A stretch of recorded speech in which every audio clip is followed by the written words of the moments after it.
Now today we're here for some more F1 Esports Challenger Series content. This is round 9 for the USA Grand Prix, the penultimate race of the season, and I'll make a video in a couple of days time with round 10 at Abu Dhabi, which of course is the finale. So yeah, we're back again for some more racing action here in the F1 Esports Challenger Series, and this is USA, a track which, if you guys know my channel and know my content, I despise this track. I'm so slow, it doesn't matter what I do, I'm never quick around here. So I knew this was going to be a tricky event, a tricky race heading into it, so I wasn't expecting much. My expectations were actually very, very low, and yeah, I wasn't really hoping for any unrealistic miracles. Nonetheless, after my first few qualifying runs, we're currently P12, and now here we are getting ready for my final qualifying run. So with 25 seconds to go, we're going to cross the line and start our final lap. So first of all, up towards turn 1, bring the car over to the right hand side, brake at the black box,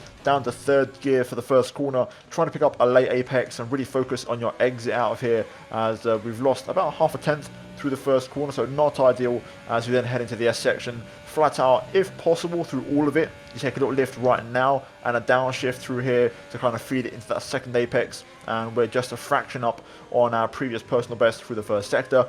We then get to the top of the hill, absolutely nailing it through there, really nice and smooth, and hitting all of our apexes as we now go down towards the hairpin.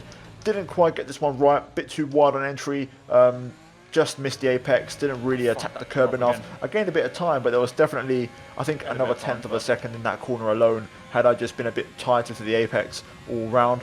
We then head down on the back straight, heavy brake zone coming up at the 50 meter board, down to 3rd, possibly 2nd gear depending on your preference. I actually make a bit of a mistake there, outbrake myself, lock up and run a bit too deep into the corner, so we lost a bit more time there. We then head through the double rights and the double lefts, finding a bit more time through this slow section, keeping a much tighter line through both, and that seemed to give me a bit more lap time. And then into the triple right before the final 2 corners, and at this point, even if you're on a good lap, these next 2 corners can completely ruin the lap, so you've got to be careful to not run out of track limits. And then the final corner here, important to go for a bit of an early apex and then use all the runoff with the curb on the exit. Didn't really get the best job there with traction, and we go P11 with a 28.9, which is not a good lap at all. You know, there's people that I know that can do 28.2. In this case, we finished P11 and a disappointing lap. I know my best is like a 28.7, so that could have actually given me maybe even P5 had I actually done a lap in that region. I know there was half a tenth in turn 1, a tenth at the hairpin, and then maybe another tenth at the end of the back straight. So there was maybe a 0.7 in there had I hooked up the lap. It was a bit scruffy in some areas. In others, it was quite good. The S section was really, really good. So in the end, we're going to finish qualifying in P11. So that's not a bad thing. We're going to get the benefit of the free tyre choice, of course. So that's going to be a big thing around here, and we get to choose the alternate strategy. So that's it for qualifying. Let's move to the race and let's see if we can make the alternate strategy work. So we jump into the race then, and first of all we're going to look at the strategy. Now for this one, of course, as I mentioned a moment ago, we're going to go for the alternate strategy, so medium to soft. The question is, what lap am I going to hit? Now there's a window between lap 6 to lap 8. It depends really on, you know, the situation of the race, you know, whether we make up a load of places, if we're last, if we need to overcut or undercut. So the pit window, lap 6 to 8 pretty much. And now the question is trying to switch on the medium tyres. No formation lap, so we're jumping straight into the action here as we get ready for the 5 lights. My starts lately have not been great, so this is going to be a test to see if I can deliver under pressure, and looks like we have done actually. Pretty good start, we get away quite nicely. We've got the benefit of the outside line, which is what you want at COTA, around the outside, and just taking it easy, a bit of contact there between Matteo Alfela and Kevin, who started P12, but he's gone for the soft tyre, so fair enough, we're not going to get too involved. He's going side by side with his teammate now as they both go wheel to wheel through the S's. We're going to get the little kind of cut back and go up the inside and now have the outside line through here,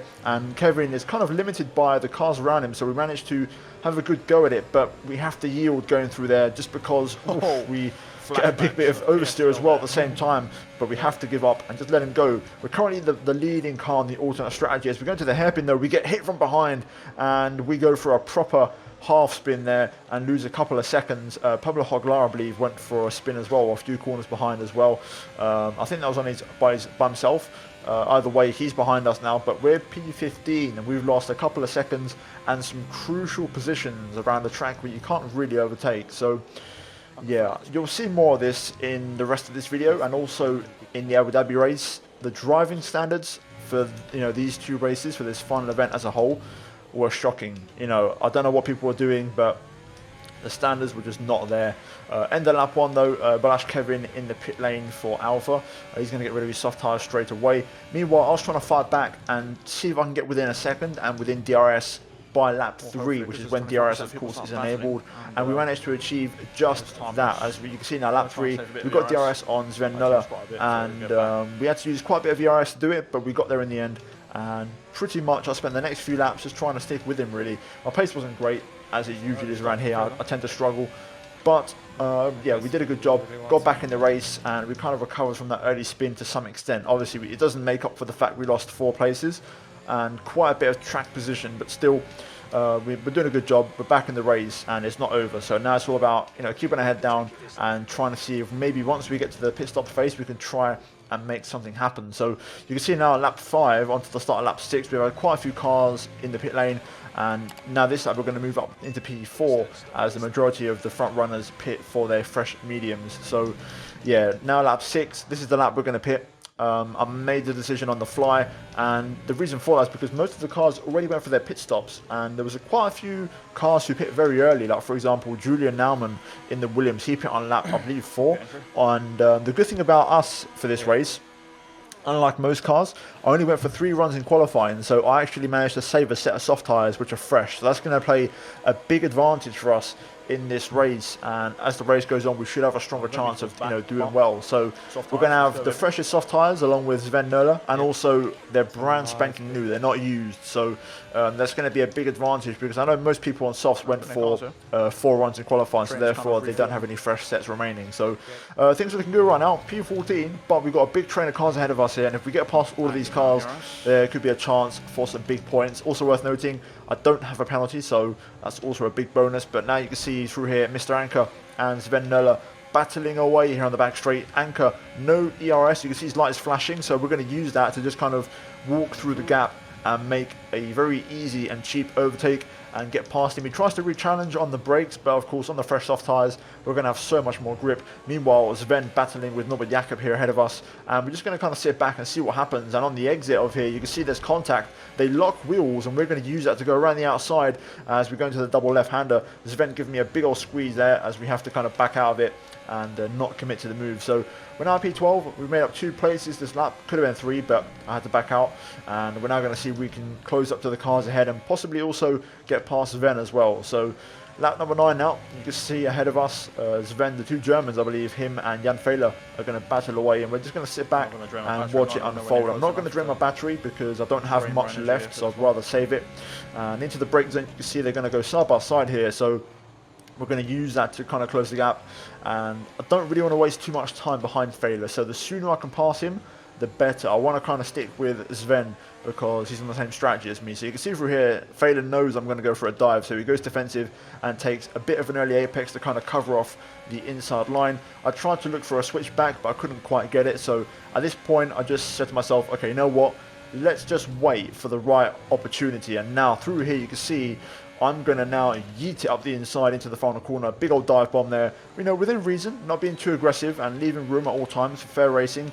And then on the pit straight, a flat out drag race between myself and Jan Fehler, losing quite a bit of the ERS as we go up towards turn 1. Meanwhile, Sven Nöller going for a move on Iker Baena in the Red Bull. We get the move done, and we're now P11 and ahead of Fehler. So nicely done, clean move. And now you can see through the end of lap 10 here, I actually had a chance to go for a move. Sven really struggling for grip. I go around the outside here, but Sven just gives me a big old squeeze off the curb again, and I just have to back out of it.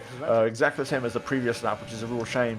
And again, go back to the driving standards. It feels like people don't drive with any respect, in these big events most of the time now, and people just kind of barge you around really, and it's you have to be ugly to kind of match everyone else. But now lap 11, Sven goes for a move on Baena. We're going to use this to kind of just sneak down the inside again. We tap the back of Sven, luckily no wing damage, but now we're side by side with the Red Bull. We're going to swoop to the inside and go for a dive bomb, and I get squeezed, completely turned in on, to be honest. And Iker Baena goes for a spin himself, so he actually spun out on traction and he takes me with him. So yeah, that was an absolute, pardon my French, BS. I'm not going to swear in case I get demonetized, but yeah, that was complete BS, to be honest with you. And I wasn't that annoyed because you know, I'm not really competing seriously in this. If I was actually fighting for a championship or fighting to actually qualify for esports, I would have been furious, but pretty much that incident ruined and meant the end of my race. I managed to survive the attack from the cars behind with the overheated rear tyres, and we managed to nurse the car back home for a P12. So yeah, disappointing, really frustrating, and more bad luck. It seems like I can't catch a break at the moment in any form of league racing. You know, regardless where I am, I just can't seem to get a race that goes my way. So yeah, taking an L, P12, no points, which is a shame, but that's the way it goes. Some terrible driving, you know, lap 1, getting squeezed out twice by Sven, which, you know, wasn't that major, but again, leave me some room.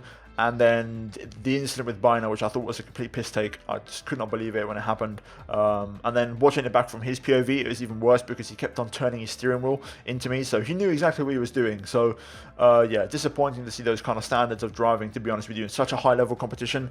Not something you would expect. But nonetheless, there's the final race results. Idawood picks up the win ahead of Patrick and Atte Kalpanen.